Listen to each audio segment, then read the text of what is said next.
आज ईडी ने दूसरे दिन कांग्रेस अध्यक्ष सोनिया गांधी से नेशनल हेराल्ड मामले में पूछताछ की। सोनिया गांधी अपने बेटे राहुल गांधी और बेटी प्रियंका गांधी के साथ सुबह करीब 11 बजे ईडी दफ्तर में पेश हुई। प्रियंका गांधी एजेंसी के दफ्तर में ही रुकी रहीं। करीब 3 घंटे की पूछताछ के बाद सोनिया गांधी लंच के लिए ईडी दफ्तर के बाहर निकल गई। थोड़ी ही देर में एक बार फिर से सोनिया गांधी से ईडी पूछताछ करेगी। और इस खबर पर ज्यादा जानकारी के लिए हमारे साथ जुड़ रहे हैं दिल्ली से हमारे संवाददाता जितेंद्र शर्मा। बताइए जितेंद्र, क्या कुछ अपडेट है, क्योंकि हम देख रहे हैं कई दौर की उनसे पूछताछ जारी है। आज भी 2 बार पूछताछ हो चुकी है और अगली बार फिर पूछताछ की तैयारी है।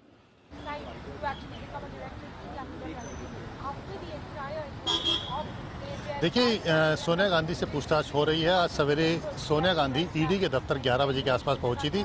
उसके बाद दोपहर को वो करीब 1.5 घंटे के लिए लंच के लिए निकली थी और 3:30 बजे फिर से वो पूछताछ के लिए ईडी के दफ्तर में है। इस समय उनसे पूछताछ हो रही है। प्रियंका गांधी उनके साथ है, जो कि दफ्तर में मौजूद है, क्योंकि प्रियंका गांधी ने सोनिया गांधी के स्वास्थ्य का हवाला देते हुए एप्लीकेशन लगाई थी कि उनकी दवाइयाँ देनी होती है, स्वास्थ्य को देखना होता है, इसलिए उनको साथ रहने की जरूरत है ताकि समय समय पर दवाई दी जा सके। इसके अलावा जो पूछताछ हो रही है वो नेशनल हेराल्ड मामले को लेकर के हो रही है, जो कि सबसे अहम पूछताछ है। इससे पहले पूछताछ हुई थी, करीब 2.5 घंटे तक पूछताछ हुई थी, लेकिन अब जो पूछताछ हो रही है उसमें डॉक्यूमेंट्स दिखा करके सोनिया गांधी से पूछताछ की जा रही है, क्योंकि इस पूरे मामले को लेकर के जिस तरह से आरोप लगे हैं उसमें यह है कि इस कांग्रेस पार्टी ने नेशनल हेराल्ड को रिवाइव करने के लिए 90 करोड़ रुपए का लोन दिया था, लेकिन यंग इंडियन कंपनी बना करके सोनिया गांधी राहुल गांधी ने 50 लाख रुपए में ही उस 90 करोड़ रुपए के लोन को माफ कर दिया और जो 2000 करोड़ रुपए से ज्यादा की जो संपत्ति है नेशनल हेराल्ड की,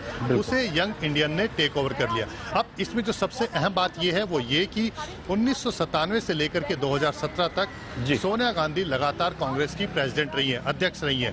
इसके अलावा नवंबर 2010 में यंग इंडियन कंपनी बनाई गई थी, यानी कि उस दौरान भी सोनिया गांधी कांग्रेस पार्टी की अध्यक्ष थी। मोतीलाल वोरा, जो कि कोषाध्यक्ष थे, वो लगातार लोन दे रहे थे यंग इंडियन को रिवाइव करने, नेशनल हेराल्ड को रिवाइव करने के लिए, जिसको यंग इंडिया ने 50 लाख रुपए दे करके राइट ऑफ करवा दिया था। सोनिया गांधी की बिना मंजूरी के आखिर कैसे ये लोन जो है माफ हो गया होगा? सोनिया गांधी ही कांग्रेस पार्टी की भी अध्यक्ष थी, वहीं दूसरी तरफ जिस कंपनी यानी कि यंग इंडिया ने इस लोन को माफ किया और टेक ओवर कर लिया था प्रॉपर्टी को, उसकी भी डायरेक्टर थी। तो आखिर किस तरह से दो कंपनियों की डायरेक्टर होकर के, अध्यक्ष और डायरेक्टर होकर के, एक का माफ कर दिया गया, दूसरे से राइट ऑफ कर दिया गया, तो आखिर किस तरह से ये सब चीजें की गई? क्या कानूनन सही थी? क्या इस बात की उनके पास कानूनन मंजूरी थी? इसके अलावा जो डॉक्यूमेंट्स हैं उसके आधार पर भी पूछताछ की जा रही है। ठीक है जितेंद्र, इसमें सवाल एक और ये बनता है कि राहुल गांधी भी पूछताछ के दायरे में है, सोनिया गांधी भी पूछताछ के दायरे में है, तो ये जो कांग्रेस के आला कमान है इन पर ये पूछताछ जो है कितने लंबे समय तक और चलती हुई नजर आ रही है?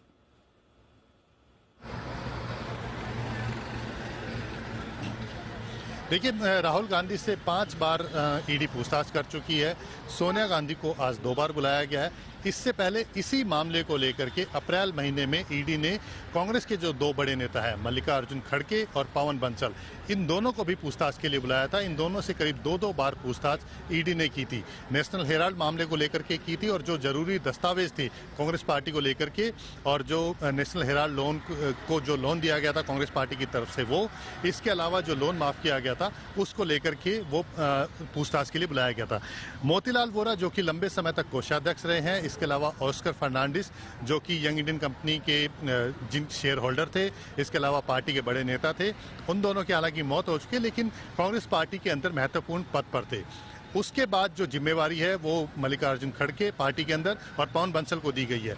इसी वजह से जो जरूरी जो पूछताछ करनी थी उन दोनों को बुला करके किया गया। राहुल गांधी से पूछताछ इसलिए की गई क्योंकि यंग इंडियन के वो डायरेक्टर हैं। 76% जो शेयर होल्डिंग है यंग इंडियन कंपनी के अंदर, वो सोनिया गांधी और राहुल गांधी के पास है। यानी कि जो एक तरह से कह सकते हैं कि जो मालिकाना हक है कंपनी का, वो सोनिया गांधी और राहुल गांधी के पास है।